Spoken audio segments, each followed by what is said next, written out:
In this video, you are going to see how to map a texture onto this cylinder. As you can see here, I have the loaded texture set in the uniforms object along with its corresponding uniform variable in the fragment shader.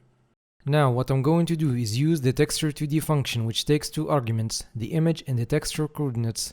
This function's purpose is to retrieve the color information, also known as texels, from an image, then sample that 2D texture at a specified texture coordinate.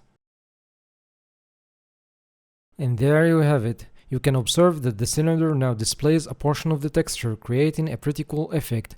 However, if you'd like to make the texture fit the surface of the object, you need to pass the texture coordinates of the cylinder to the texture2d function instead of passing the coordinates of the entire scene.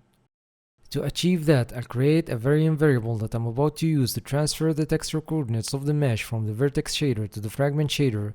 Then I'll assign the value of the predefined variable UV to it.